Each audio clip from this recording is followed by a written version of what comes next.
Today in the news, we got something for everyone. Some AMD, Nvidia, and Intel. What's up guys, I'm Snows, and this is your boot sequence.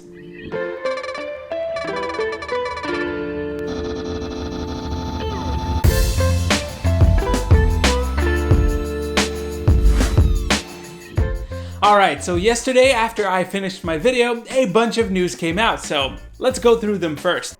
Hey, this is Snows from the future or the past, I'm not sure. Anyways, some brand new news came out as I was about to upload this video, so I'm back here to add it. So videocards.com just got a hold of a picture of an RTX 2070 Super, and here it is. It just looks like a regular RTX shroud, except that the middle plate will have this indented Super logo with a green background, and the whole middle plate will have a shiny look, as you can see from the reflections on the surface.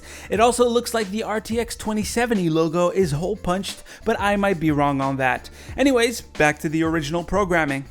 We had Nvidia confirming the RTX Super line of GPUs with an announcement on July 2nd. As for the reviews, the embargo for the RTX 2060 Super and 2070 Super will apparently be lifted on the same day, with the 2080 Super getting its review embargo lifted later. The only issue here is that this review embargo lift will strictly be for Founder Edition's card. Third-party GPU reviews will only be available about a week later or on July 9th. It's definitely a bit of an odd decision if you ask me.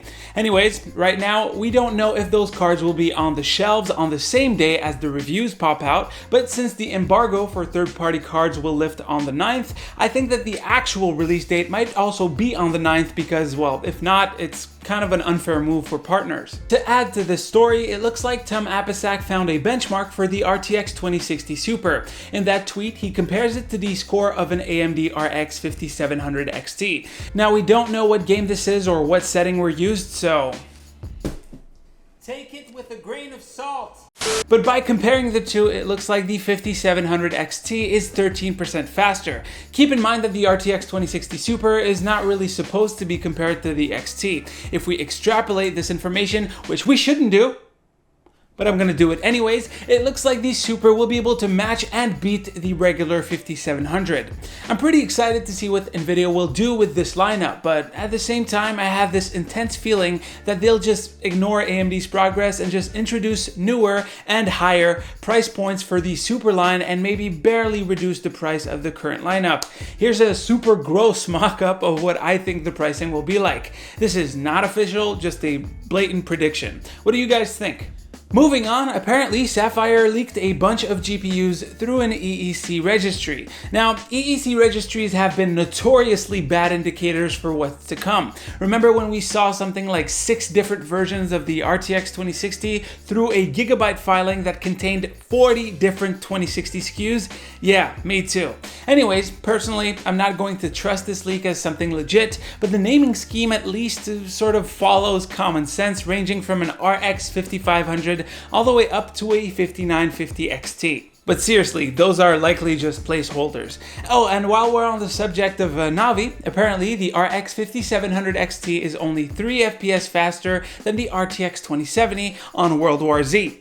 That's an AMD title. What's going on? Well, the writer of this article failed to mention that both cards were running on DX11. If the API was switched to Vulkan or DX12, we could have probably seen the AMD card dominate.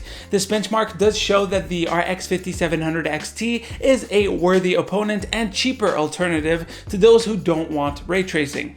Next up, what if I told you that you could have an Ice Lake CPU and a Coffee Lake CPU on the same motherboard? You'd probably think that I'm living in a dream. Well, that dream is called Nirvana, and it's not a dream, it's an M.2 device. Wow, what a terrible segue. Alright, so Intel just created this modified 10 nanometer Ice Lake chip that mounts onto an M.2 slot. It's called the Nirvana NNP1, and it's basically an AI accelerator card that would process inference algorithms. It's definitely an odd spot to add processing power since M.2 is limited in power delivery to 15 watts, but Intel says that you would connect it to an add-in card to operate the chip at its normal TDP of 28 watts.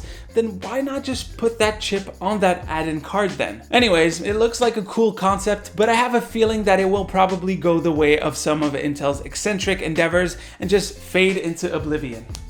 Moving on, let's talk gaming a bit. Apex Legends got 2 trailers for Season 2 leaked, and it looks like the map is finally going to have some major changes. The trailer starts with an introduction to the new legend called Wattson. Her kit seems pretty wild with a lot of electricity related abilities and a cutesy attitude. We then see a tower fall and some pretty meaty dragons. It looks like the map will now be riddled with monsters a la TF2 and new environment challenges, which is a nice addition in a game where you spend around 10 minutes just running from one place to another.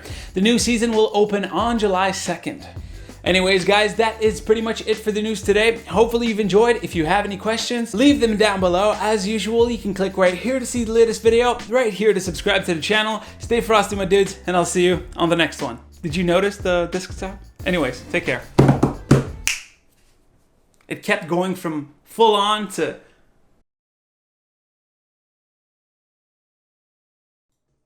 Take it with a grain of salt.